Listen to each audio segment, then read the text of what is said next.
People of this country are struggling. In fact, the promises made by the Prime Minister about reducing the prices, bringing back black money, 15 lakhs per citizen, we are still waiting for all these promises to come true. Prime Minister is in the habit of making whatever promises come to his mind and not delivering on any of them. He gave a promise of Swachh Bharat. I don't see where Swachh Bharat has. I don't see any impact on jobs. I don't see anything happening in Make in India except the little lion that they keep showing on television. It's wasting public exchequer's money. ಇದೇ ವೇಳೆ CM Siddaramaiah ರೈತರ ಬಡ್ಡಿ ಮನ್ನಾ ಮಾಡೋದಾಗಿ ಘೋಷಣೆ ಮಾಡಿದ್ರು. ಸುಸ್ತಿ ಬಡ್ಡಿ ಕೂಡ ಮನ್ನಾ ಮಾಡೋದಾಗಿ ಘೋಷಿಸಿದ ಸಿಎಂ ಮೃತ ರೈತರ ಮಕ್ಕಳಿಗೆ ಸ್ನಾತಕೋತ್ತರದವರೆಗೆ ಉಚಿತ ಶಿಕ್ಷಣ ನೀಡುವುದಾಗಿ ಹೇಳಿದ್ರು. ಜೊತೆಗೆ ಮೃತಪಟ್ಟ ರೈತ ಕುಟುಂಬಕ್ಕೆ ನೀಡುವ 2 ಲಕ್ಷ ಪರಿಹಾರವನ್ನ 5 ಲಕ್ಷಕ್ಕೆ ಏರಿಸುವುದಾಗಿ ಭರವಸೆ ಕೂಡ ನೀಡಿದ್ರು. ರೈತರಿಗೆ ಯಾರು ಡ್ರಿಪ್ ಇರಿಗೇಷನ್ ಮಾಡ್ತಾರೆ, ಆ ಡ್ರಿಪ್ ಇರಿಗೇಷನ್ಗೆ 90% ಸಬ್ಸಿಡಿ.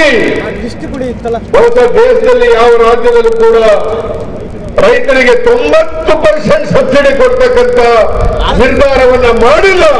ಕರ್ನಾಟಕ ಸರ್ಕಾರ ಅದನ್ನ ಮಾಡಿದೆ ಅಂತಕ್ಕಂಥದ್ದನ್ನು ಕೂಡ ಇವತ್ತು ತಮಗೆ ತಿಳಿಸಲಿಕ್ಕೆ ಬಯಸ್ತಾ ಇದ್ದೇನೆ. ಬೆಳೆ ನಾಶ ಆಯಿತು ಈ ವರ್ಷ, ಮುಂಗಾರು ಬೆಳೆ ಈ ವರ್ಷ ನಾಶ ಆಯಿತು. ಸುಮಾರು 16,000 ಕೋಟಿ ರೂಪಾಯಿಗಳ ಬೆಳೆ ಈ ವರ್ಷ ನಾಶ ಆಗಿದೆ.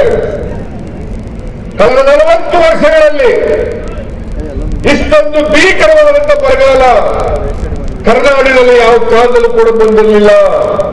ಇದಾದ ಬಳಿಕ ಲಂಬಾಣಿ ತಾಂಡಾಗೆ ಭೇಟಿ ನೀಡಿದ ರಾಹುಲ್ ಅವರ ಜೊತೆ ಕೊಂಚ ಸಮಯವನ್ನ ಕಳೆದ್ರು. ಇದೇ ವೇಳೆ ಲಂಬಾಣಿ ಮಹಿಳೆಯರು ರಾಹುಲ್ಗೆ ಲಂಬಾಣಿ ಉಡುಗೆಯನ್ನ ಉಡುಗೊರೆಯಾಗಿ ನೀಡಿದ್ರು. ಮುಸ್ತಾಫಾ ಕುನ್ನಿಭಾವಿ ಜೊತೆ ಮಂಜುನಾಥ್ ಭೋವಿ, ಕಸ್ತೂರಿ ನ್ಯೂಸ್ 24 ಧಾರವಾಡ ಮತ್ತು ಹಾವೇರಿ.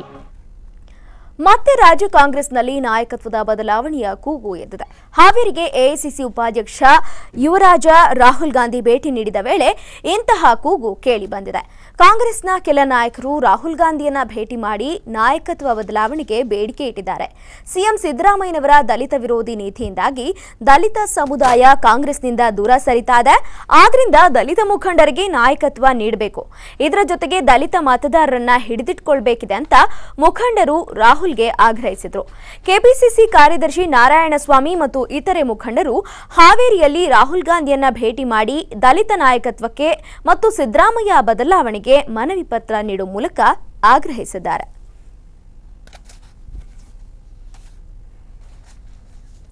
ರಾಜ್ಯ ಪ್ರವಾಸದಲ್ಲಿರುವ ಎಐಸಿಸಿ ಉಪಾಧ್ಯಕ್ಷ ರಾಹುಲ್ ಗಾಂಧಿ ನಿನ್ನೆ ಮೃತ ರೈತನ ಕುಟುಂಬ